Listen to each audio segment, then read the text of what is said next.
তা সিঞ্জিনী মা, তোমার বাড়ি কোথায়? এই কলকাতাতেই?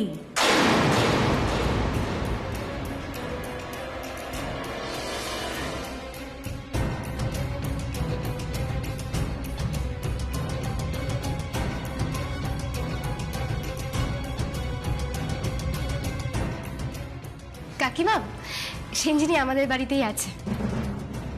হ্যাঁ, সে কি কথা? তোমাদের বাড়িতে? বিয়ের আগে শ্বশুর বাড়িতেও বেশ জায়গা করে নিয়েছে দেখছি। তাতে কি হয়েছে কাকিমা? সিঞ্জিনীও তো আমার মেয়ের মতোই, কটা দিন না হয় আমাদের বাড়িতে থেকেই গেল। সে না হয় তোমাদের বাড়িতে 5 জনের মধ্যে ও থেকে গেল, তা বাছা বিদেশেও কি একই বাড়িতে থাকতে তোমরা?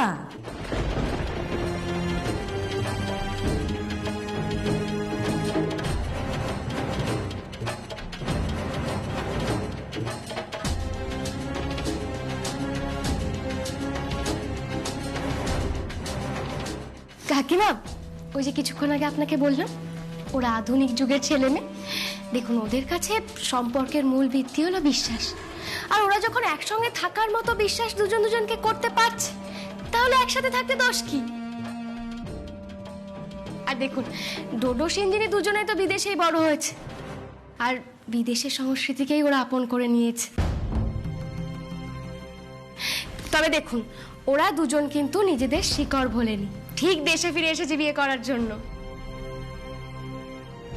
মা, তাই বলে বাঙালির ঘরে লিভ টুগেদার? হ্যাঁ, তো কি হয়েছে? ওই যে কথায় আছে না, জস্মিন দেশে যদাচার। দেখুন, ওরা বিদেশে কিভাবে থাকলো, কি খেলো, সেসব জেনে আমরা কি করব বলুন তো? দেশে ফিরে এসেছে, ব্যাস কদিন পরে ওদের বিয়ে, এটাই তো আসল। তা ভালো, তোমাদের আপত্তি না থাকলেই ভালো। আমাদের কারোর কোনো আপত্তি নেই। তবে জানেন তো, আমাদের সিঞ্জিনী কিন্তু বলছিল বিয়ে করে তবেই ও পুজোয় আসবে। আসলে আমি বাধা দিয়েছি। আশ্বিন মাস, আর ওদের দুজনের মঙ্গল অমঙ্গল বলেও তো একটা ব্যাপার আছে, সেটা তো আমাদের বড়দেরকেই দেখতে হবে। এই পুজোটা মিটে যাক না, তারপরে ধুমধাম করে এদের বিয়ের আয়োজন করব আমরা। তাহলে তো পুজো মিটলেই চৌধুরী বাড়িতে সানাই বাজবে মনে হচ্ছে। হ্যাঁ, বাজবেই তো। আর ওদের দুজনের বিয়েতে কিন্তু আপনাদের সবাইকে আমরা নেমন্তন্ন করবো, সবাইকে কিন্তু আসতে হবে। ওদের দুটিকে প্রাণ ভরে আশীর্বাদ করবেন। থাকবো না আবার? চৌধুরী বাড়ি বড় ছেলের ছেলের বিয়ে, সে কি চারটিখানিক কথা?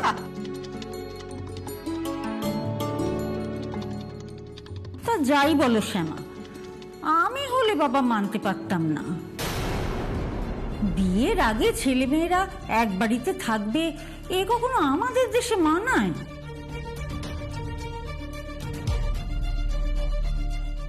এইটাই তো চাইছিলাম। পাড়ার লোকেদের মুখ বন্ধ করা এত সহজ নয় শ্যামা চৌধুরী। তুমি আমার বিয়েতে বাধা দিলে তো, এবার দেখো আমি তোমার কি হাল করি। আপনি যদি কিছু মনে না করেন, আমি একটা কথা বলবো। ওরা এক বাড়িতে থাকছে ঠিকই, কিন্তু ওরা তো বিয়ের নিয়ম মেনে আলাদা আলাদা ঘরেই থাকছে, তাই না? তো ওরা যদি একে অপরকে বিশ্বাস করে ভালো থাকে, সেটার মধ্যে আমাদের ঢোকার কোনো দরকার নেই। ও বাবা শ্যামা, তোমার জামাই তো দেখছি ওদের সুরে সুর মেলাচ্ছে। সে তো মেলাবেই কাকিমা, ও তো আমাদের বাড়িরই ছেলে, আমাদের মতোই তো কথা বলবে না। আর অনিরুদ্ধ তো নিজেও বিদেশেই বড় হয়েছে, বিদেশেই পড়াশোনা করেছে। ওরা যে বিশ্বাস থেকে পৃথিবীটাকে দেখে, আমাদের উচিত সেই বিশ্বাসটাকে মর্যাদা দেওয়া। কি সৌভাগ্য, 3 বিলেত ফেরত ছেলে মেয়ে এবারে আমাদের পুজোর দায়িত্বে থাকছে। তবে যাই বলো শ্যামা, তোমাদের বাড়ির ব্যাপার স্যাপার আমার যেন কেমন কেমন লাগে। এই যে তোমার ছেলে, মানে এই যে ছেলেকে তুমি দত্তক নিয়েছো, তা এই ছেলে যে এত বড় ছেলেকে তুমি দত্তক নিলে, এর আগে কিছু সবকিছু জেনে নিয়েছে তো? মানে আর যাই হোক, রক্তের সম্পর্ক তো আর নয়। রক্তের সম্পর্কই কি সবসময় শেষ কথা বলে কাকিমা? বিশ্বাস করুন, আমি আমার বাকি ছেলে মেয়েদের ঠিক যেমন বিশ্বাস করি, আমি আমার এই ছেলেকেও ঠিক ততটাই বিশ্বাস করি। আর ওর ওপর আমার পুরো ভরসা আছে। ও কোনো দিনও আমাদের কোনো ক্ষতি হতে দেবে না। তা হঠাৎ করে ওকে কোথায় পেলে? সে খোঁজের কি খুব দরকার আছে? ধরে নিন না, ও আমায় মা বলে ডাকে, আর আমি ওকে ছেলে বলে নিজের কোলে টেনে নিয়েছি। এসব কথা আপনাদের জেনে কি হবে বলুন তো? জাগি জাগি, তা তোমার ছেলে কি করে?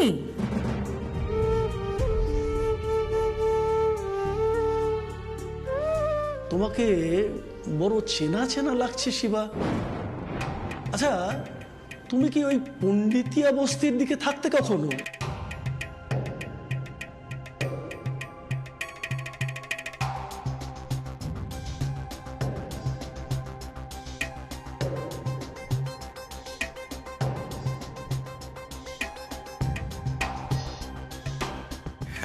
হ্যাঁ, গতবার ঠিক তোমারই মতো দেখতে একটা ছেলেকে দেখেছিলাম ওই মস্তানদের সাথে মারপিট করতে। সে কি তুমিই ছিলে নাকি?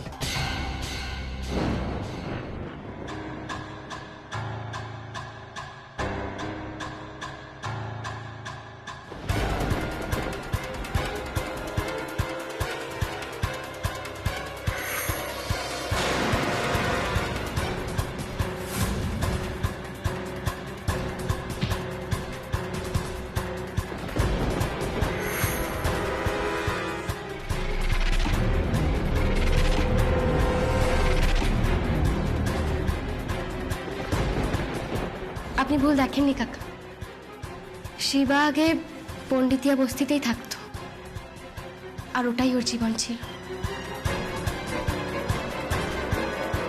উমা, সে কি? এই গুন্ডা ছেলেকে তুমি বাড়িতে এনে তুললে? হ্যাঁ, তুলেছি। ওই যে বললাম বিশ্বাস। কাকিমা, বাল্মীকিও তো একটা সময় রত্নাকরই ছিলেন।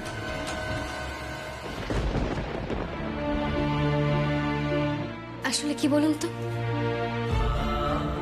আমার শিবা ছোট থেকে অনাথ ছিল, মা বাবা ছিল না, তাই তেমন শিক্ষা দীক্ষারও সুযোগ পাইনি।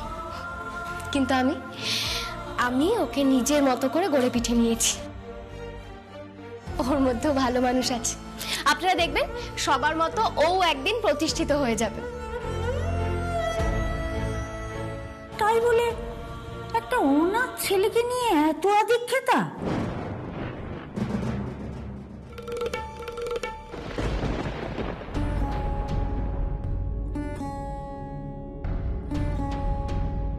বড় বৌদি, এত ভাবার কি আছে বলো তো? তোমার কি মনে হয় মেজ দাদা আর কোনোদিন জেল থেকে ছাড়া পাবে? কোনোদিন পাবে না। যা পাপ করেছে জীবনে মানুষটা, ছি ছি ছি ছি ছি, ওই পাপের শাস্তি ওনাকে পেতেই হবে। ও বড় বৌদি, তুমি আমার কথা পাত্তা দিচ্ছ না কেন বলো তো? আমার কথা শোনো, এই ঘরটা তুমি ছোট বৌদিকে দিয়ে দাও। আর ছোট বৌদিও তো নিজের ঘরটা ডোডোদাদাকে দিয়ে দিল। কি যে করে না, এখন কি ছোট ঘরগুলোতে ছোট বৌদি থাকতে পারে? তুমি না, তুমি একটা ওই কি বলো, ডিসিশন, তুমি এবার একটা ডিসিশন নিয়ে নাও। সে তো আমিও বুঝতে পারছি রে, প্রবলেম হবে যে, কিন্তু আচ্ছা ঠিক আছে, তুই বরং একটা কাজ কর, বৃন্দাবনদাকে নিয়ে এই ঘরটা ভালো করে গোছগাছ করে ফেল। আর শ্যামা মণ্ডপ থেকে ফিরলে আমার সাথে কথা বলে নেব। ঠিক আছে। জেম্মা, তোমরা কার জন্য ঘর গোছাতে বলছো গো? তোর মায়ের জন্য। বিজলি, যা দেরি করিস না। ও বিজলি মাসি, শোনো না, আমার মনে হচ্ছে তোমরা অযথাই এসব নিয়ে ভাবছো। মা এই ঘরে থাকবে না গো। আর তার চেয়ে বরং মেজো এটুর ঘরটা যেমন আছে তেমনই থাকুক। মেজো মা এলে কোথায় থাকবে বলো? এ ঘরেই তো থাকবে। মানুষটা সব ভুলে গিয়ে আমরা না হয় ভালোটা ভেবেই থাকি। সত্যি কৃষ্ণা, তুই যে তোর মায়ের মেয়ে তাতে কোনো সন্দেহ নেই। কি সহজে তুই আর তোর মা মানুষকে ক্ষমা করে দিতে পারিস, তাই না? আমি তো কখনো পারবো না। সেই ছোট্টবেলা থেকে এই বাড়িতে আছি, কর্তা বাবা আমাকে নিজের মেয়ের মতন ভালোবাসতো, আর সেই কর্তা বাবাকে যে মেরে ফেললো, তার মুখে আমি নুরো গুজে দেবো। বুঝলি মাসি, এসব কথা এখন থাক না। সত্যি অশোকটা শুধরালো না। এত বড় একটা অন্যায় কি করে করলো কে জানে। যাকে তোরা কি করবি দেখ, আমার এসব ভালো লাগছে না।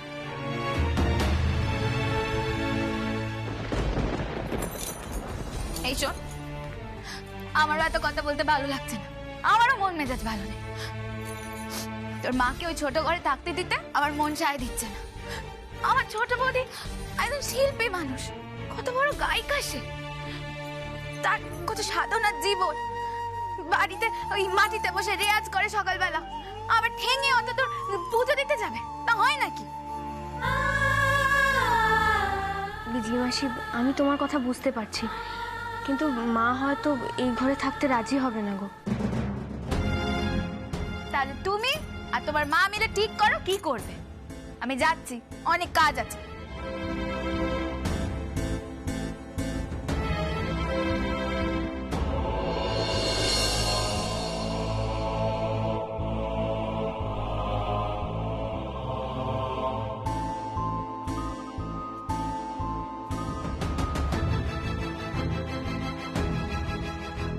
কেন করলে এরকমটা মেজো জেঠু?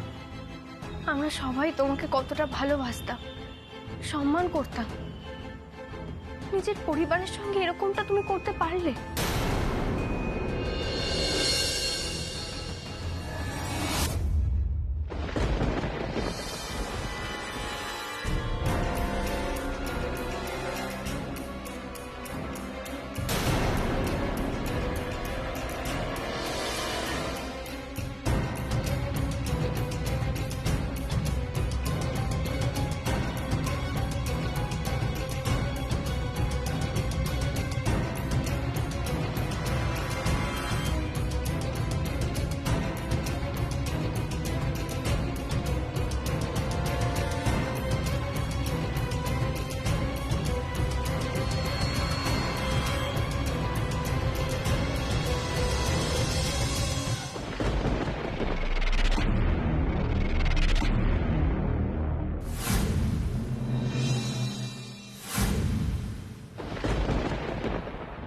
যতদূর জ্যোৎস্না পড়ে সবাই সবার আত্মীয়, এই কথাটা তো নিশ্চয়ই শুনেছেন।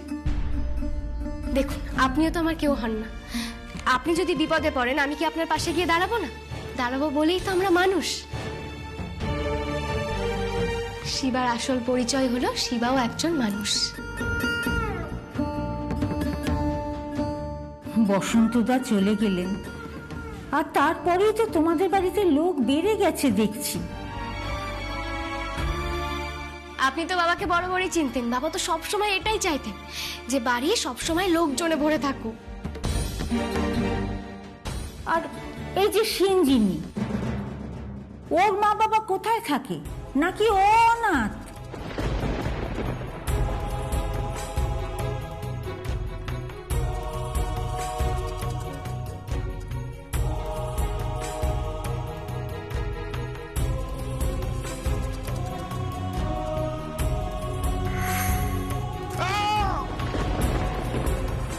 এই কারণে, ঠিক এই কারণেই আমি তোমায় এই জীবনে ক্ষমা করতে পারবো না শ্যামা চৌধুরী। কাকিমা, এটা নিয়ে আপনাকে ভাবতে হবে না। যদি তাই হয় তাহলে না হয় আমি ওর মা হয়ে যাব। আমি ওর মা হয়ে দাঁড়িয়ে থেকে ওদের দুজনের বিয়ে দেওয়াবো। সত্যি সেন বৌদি, তুমি বড্ড আলোচনাকে এদিক ওদিক ঘুরিয়ে রাখো। বারে, জানতে চাইলে সবাই, আর এখন দোষ হলো শুধু আমার। সত্যি সেন বৌদি, জানলে তো হলো তো, এবার থামো। আমাদের তো অনেক কিছু নিয়ে আলোচনা করতে হবে নাকি? সেই তো, ঠিকই তো। এবার কিন্তু প্যান্ডেলটা নিয়ে আলোচনা না করলেই নয়। হ্যাঁ, ঠিকই তো। এই এতগুলো ছেলে মেয়ে একসাথে যদি ঝাঁপিয়ে পড়ে, তাহলে কাজ তো ঠিক মতো উদ্ধার হয়েই যাবে। কাকা বলছি আমার একটা প্রস্তাব আছে। আমি বলছি কি, প্যান্ডেলের বাজেট কমিয়ে এবার যদি আমরা কিছুটা টাকা মানুষের সেবায় খরচ করি তাহলে কেমন হয়? খুব ভালো প্রস্তাব। হ্যাঁ, ছোট করে পুজো হলো তো কি হয়েছে, পাড়ার পুজোয় সবাই মিলে আনন্দ করবো, এটাই তো আসল। বলছি আমি একটা খসড়া নকশা তৈরি করে রেখেছি, আর সেটা অনিরুদ্ধ দোডশিবাকে বুঝিয়েও দিয়েছি। ওরা এক কাজ করবে, পাড়ার ছেলেদের সঙ্গে করে নিয়ে প্যান্ডেলটা তৈরি করতে শুরু করে দেবে, কেমন?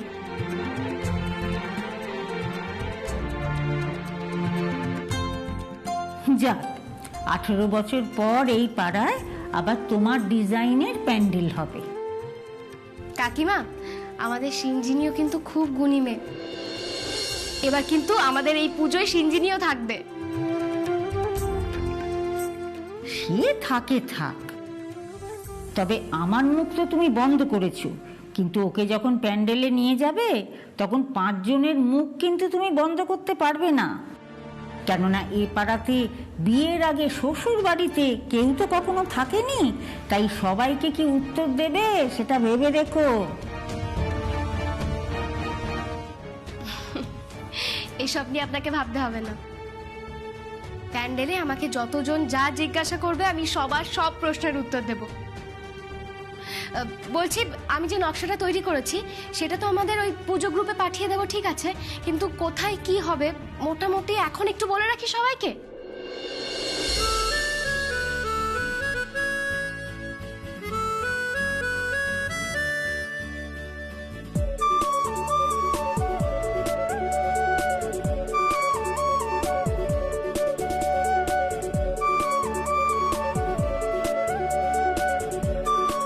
বানাও বানাও, যা খুশি বানাও।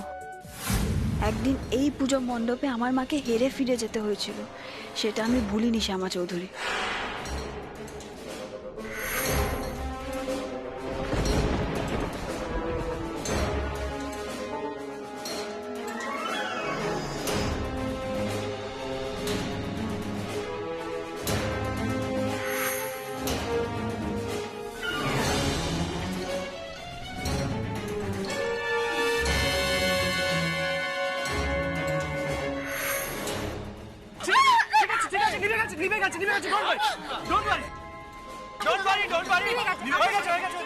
তবে আমি এখানে হার মানতে আসিনি। কৃষ্ণা কোথায় গেল মেয়েটা? এখানে তো ছিল।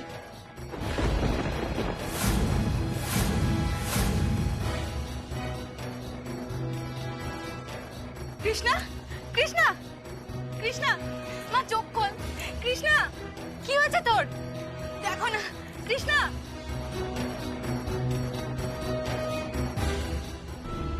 কি হয়েছে কৃষ্ণা? কি সব বলছিস? কি হয়েছে? কৃষ্ণা, কি হলো? কি হয়েছে?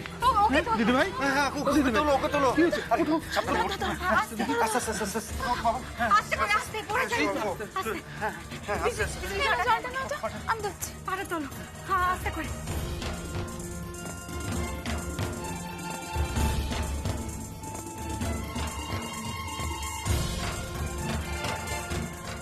কৃষ্ণা, দিদি ভাই,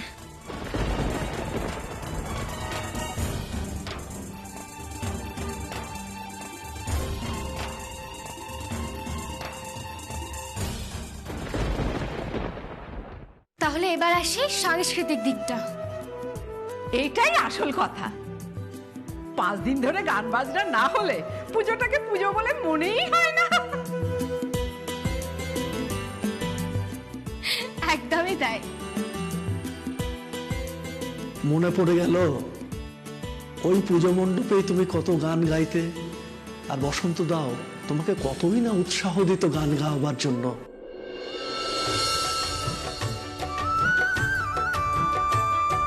राधा का भी श्याम हो तो मीरा का भी श्याम। रैया मदेर राम राये श्याम तो मदेर रैया मदेर वृंदावनो विलासिनी रैया मदेर।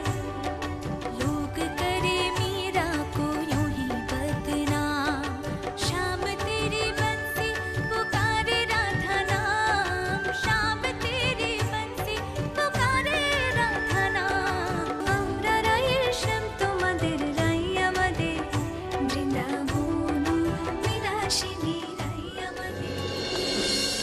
এবারও কিন্তু তোমাকে গান গাইতে হবে মা। হাজার হোক কৃষ্ণকলির পুজোতে কৃষ্ণকলি ফিরে এসেছে, সেই গান না গাইলে কি হয়? গাইবো তো কাকা, তবে বাকি কোন দিন কি হবে সেটা কিন্তু মুন্নি কৃষ্ণারাই ঠিক করবে। কৃষ্ণা এখন থাকলে বড্ড ভালো হতো। ভালো তো হতোই, ও আসবে তো, একটু সুস্থ হয়ে উঠলেই ও চলে আসবে। বেশ, তো তাহলে প্ল্যানটা তো সব রেডি হয়ে গেল। কাল থেকেই তাহলে সকলে কোমর বেঁধে কাজে নেমে পড়া যাক। একদম তাই, কাল থেকে তাহলে আমাদের পুজোর কাজ শুরু। অনিরুদ্ধ,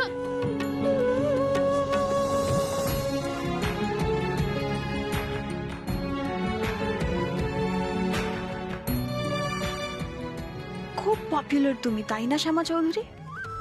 তোমার এই নেত্রী হওয়ার শখ চিরতরে মিটিয়ে দেবো এবার। এই পুজোতে লোকে আমাকে নিয়ে প্রশ্ন তুললে আমার কিচ্ছু এসে যায় না।